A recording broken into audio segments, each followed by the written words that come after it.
అమ్మయే బ్రహ్మ, అమ్మయే విష్ణువు, అమ్మయే శివుడు, అమ్మయే మూడు మూర్తుల యొక్క సమాహార స్వరూపం. ఎవ్వడు సృజించు ప్రాణుల ఎవ్వడు రక్షించు త్రుంచు ఎవ్వడనంతుండెవ్వడు విభుడెవ్వడు వాడివ్విధమున మనుచు బెనుచు హేలారతుడయ్యి అంటారు పోతన గారు. సృష్టి చేసినా ఆమెయే, స్థితి చేసినా ఆమెయే, ప్రళయం చేసినా ఆమెయే. అందుకే సృష్టికర్త స్థితికర్త ప్రళయకర్తల యొక్క సమాహార స్వరూపమైనటువంటి పరబ్రహ్మస్వరూపమైనటువంటి అమ్మ మొట్టమొదటి నమస్కారాన్ని అందుకుంటోంది. మాతృదేవో భవ అని కీర్తింపబడింది. అటువంటి అమ్మకి, ఆ అమ్మతనానికి సాటి వచ్చేటటువంటిది ఇంకొకటి ఉన్నది అని పోల్చడానికి లోకంలో ఇంకొకటి లేదు. అందుకే ఆ అమ్మతనం, ఆ మాతృత్వం ఉందే, అదొక అద్భుతం. అది ఎక్కడ ప్రకాశిస్తుంది అంటే స్త్రీ యందు ప్రకాశిస్తుంది. ఈ జాతి గొప్పతనం ఏమిటంటే అమ్మతనాన్ని చూడలేక ఆడతనాన్ని చూసిన వాడెవరున్నాడో వాడు హింసింపబడి నశించిపోతాడు. అదే దేవీ భాగవతంలో అమ్మవారి యొక్క మహిషాసుర మర్దన స్వరూపం.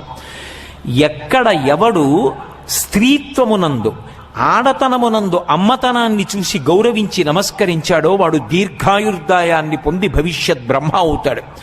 సీతమ్మ తల్లి శిశుపావృక్షం మీద కూర్చుని ఉంటే చెట్టు మీద కూర్చున్న హనుమ సీతమ్మలో అమ్మతనాన్ని చూసి నమస్కరించారు. చిరంజీవి అయి భవిష్యత్ బ్రహ్మ అయ్యారు. 10 తలలు ఉన్నా, అంత ఘోర తపస్సు చేసినా, అన్ని అస్త్రములు తెలిసున్నా, కాంచనలంకలో ఉన్నా, కొన్ని కోట్ల రాక్షస సైన్యానికి ఆధిపత్యం వహించిన, పుష్పక విమానం తన దగ్గరున్నా, దేవతల్ని భయపెట్టిన, ఇంద్రుణ్ణి గెలవగలిగినటువంటి కుమారుడు ఇంద్రజిత్తుని కన్నా, ఎవడు స్త్రీని అధిక్షేపించాడో, ఎవరు ఒక ఆడదాని కన్నుల వెంట నిష్కారణంగా నీళ్లు పడేటట్టుగా ప్రవర్తించాడో అటువంటి వాడు తన మృత్యువుని తాను వండుకుని నశించిపోయాడు. ఆడదాన్ని ఏడిపించడం తేలికగా కనపడుతుందేమో కానీ పడినటువంటి కన్నీటి బిందువు మాత్రం వాడి భవిష్యత్తుని, జీవితాన్ని నాశనం చేయడానికి ప్రాతిపదిక అవుతుంది. అలా కాకూడదు అంటే బలవంతంగా నిగ్రహించుకోవడం కాదు, అసలు ఆ స్త్రీ యొక్క వైశిష్ట్యాన్ని, ఆవిడ గొప్పతనాన్ని ఆలోచించాలి. కంటికి ఒక స్త్రీ కనపడింది అంటే ఆమె బిడ్డల పట్ల ఆమె యొక్క మాతృత్వం, ఆమె భర్త పట్ల ఆమెకున్న పవిత్రమైనటువంటి భావన, ఆమె పాతివ్రత్యం, భారతదేశంలో ఆమె తీసుకొచ్చినటువంటి కీర్తి ప్రతిష్టలు, సతీ అనసూయాది మహాతుల్లుల యొక్క వారసత్వం, ఆ జాతిలో పుట్టిన నేను ఒక స్త్రీ కనపడితే నమస్కరించడం అలవాటైన వాడను తప్ప వెకిలి చూపు చూసేటటువంటి జాతికి చెందినవాడను నేను కాను. నా వారసత్వం ఇది, నేను ఇటువంటి సంస్కృతి యందు పుట్టినవాడనన్న భావన లోపల జీర్ణమైన నాడు, అటువంటి తత్వం కలిగిన నాడు దేశం తలవంచుకోవలసినటువంటి సందర్భములు ఎన్నడూ కలగవు. కాబట్టి అంత గొప్ప మాతృత్వం ప్రకాశించి పరబ్రహ్మస్వరూపంగా కీర్తింపబడేది ఎవరు అంటే స్త్రీమూర్తియే.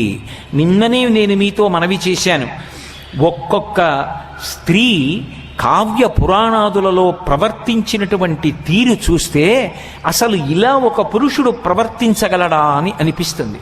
అంత ఆశ్చర్యకరంగా ప్రవర్తిస్తారు.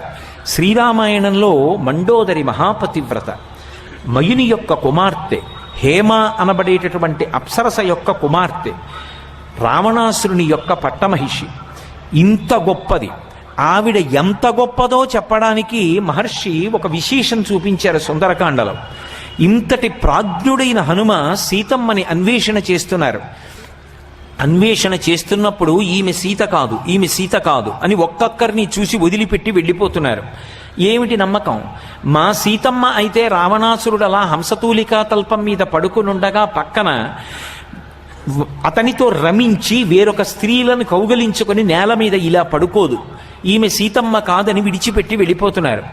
తాసాం ఏకాంత వింధ్యస్తే శయనాం శయనేశుభే దదర్శ రూపసంపన్నాం అపరా సఖవిప్రియం అన్నారు మహర్షి. వేరుగా దూరంగా ఒక హంసతూలికా తల్పం మీద పరమ పవిత్రంగా నిద్రపోతున్నటువంటి దివ్యమంగళమూర్తి అయినటువంటి స్త్రీ కనపడింది. ఓ, ఇంత పవిత్రంగా దూరంగా ఆవుల మందతో కలిసి రమించి నిద్రపోతున్న ఆబోతులా పడుకున్నటువంటి రావణుడు అక్కడ ఉంటే ఇంత గౌరవంగా ఉందంటే ఈమె సీతమ్మ అయ్యుంటుందని అస్ఫోటయామాస చుజుంబపుచ్చం ననంద చిక్రీడ జగౌజగామ స్తంభానరోహాత్ నిపపాత భూమౌ నిదర్శయన్ స్వాం ప్రకృతిం కపీనాం అన్నారు మహర్షి.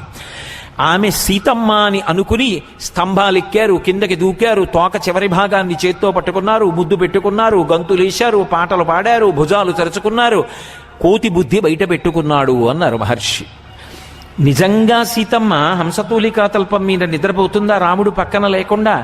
అంతటి మహాపతివ్రత, అంతటి మహాపతివ్రత అయినటువంటి సీతమ్మని అపహరించి తీసుకొచ్చి రావణాసురుడు బంధీకృతురాల్ని చేసి తన ధర్మపత్ని అక్కడ హంసతూలికా తల్పం మీద ఉండగా ఇంతమంది ఇతర కాంతలతో రమించి నిద్రపోతున్నాడు. భరించింది ఆవిడ.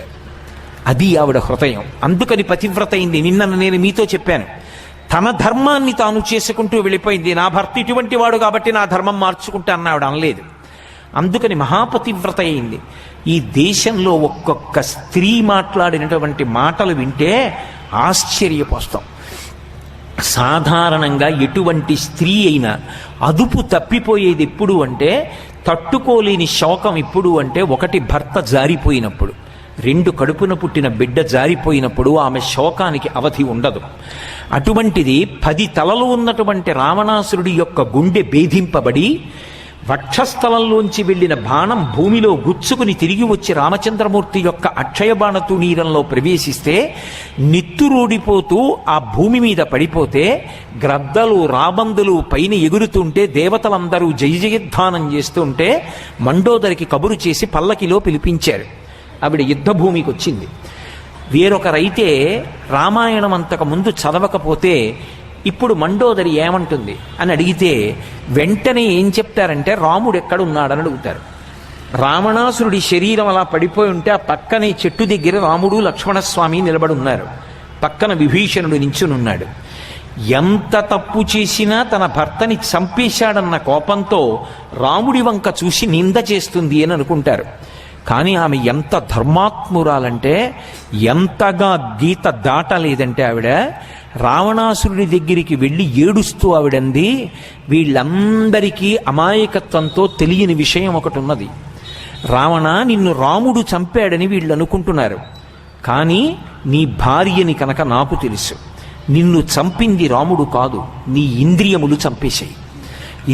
ఇంద్రియాని పురాజిత్వా జితం త్రిభువనంత్వయా స్మరద్భిరివతద్వైరం ఇంద్రియైరేవ నిర్జితః. ఒకానొకనాడు నువ్వు త్రాచుపావుని తొక్కిపెట్టినట్టు నీ ఇంద్రియాల్ని తొక్కిపెట్టావు తపస్సులో. ఒక త్రాచుపాము అకస్మాత్తుగా ఇలా వచ్చేసింది అనుకోండి, నేను కంగారు పడి ఇలా చూసి ఇలా కాలు పెట్టాను అనుకోండి, అది దాని పడగ మీద పెట్టాను. ఇప్పుడు ఆ పావు నన్నేం చేయదు, ఎందుకంటే దాని పడగ నా అరికాలు కింద ఉంది. ఆ పావు నన్నేం చేయలేదని నేను ధైర్యంగా ఉండగలనా? నేనెప్పుడు పాదం ఎత్తుతానని పాము చూస్తుంది. ఎప్పుడు అది నా కాలు కింద నలిగిపోతుంది, ఎప్పుడు నేను పాదమెత్తాలి, ఎప్పుడు దాని దగ్గర నుంచి దూరంగా వెళ్ళిపోవాలని నేను చూస్తూ ఉంటాను. ఒకవేళ కాలు ఎత్తేసాను అనుకోండి, అమ్మయ్య ఎత్తేసాడని అది వెళ్ళిపోతుందా? ఖచ్చితంగా కాటు వేసి వెళ్ళిపోతుంది. నువ్వు బలవంతంగా తపస్సులో ఇంద్రియములను తొక్కిపెట్టావు కోరికల కోసం. బలవంతంగా తొక్కిపెట్టిన ఇంద్రియాలు పగ పెంచుకొని నిన్ను కాట్లు వేశాయి. యుక్తాయుక్త విచక్షణ తెలియలేదు. నాలో లేని ఏ అందం నీకు సీతమ్మలో కనపడిందిరా దుర్మార్గుడా, నిన్ను చంపిందిరా రాముడు కాదురా, నీ ఇంద్రియములు చంపేసేయండి.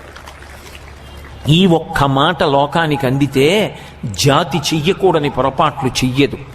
రామాయణం చెప్తే తప్పు, భారతం చెప్తే తప్పు, భాగవతం చెప్తే తప్పు, పిల్లల పాఠ్యాంశాలలో అవేవి ఉండకూడదు, మంచి శ్లోకం చెప్పకూడదు అన్నప్పుడు సంస్కారం పిల్లలకి ఎక్కడి నుంచి అందుతుంది? ఏవి అందాలో అవి అందితేనే సంస్కారం ఏర్పడుతుంది. అందుకే అద్భుతమైన మాట చెప్పింది తల్లి. ఇంద్రియములను బలవంతంగా నిగ్రహించావు, ఊరుకున్నాయి. అవి అదుపు తప్పి అవకాశం వచ్చింది, కాట్లు వేశాయి. నాలో లేని ఏ అందం నీకు సీతమ్మలో కనపడిందని అడిగింది. సభాముఖంగా నేను ఒక్క మాటే చెప్పగలను, అంతకన్నా నేను గీత దాటి మాట్లాడడం సభ్యత కాదు.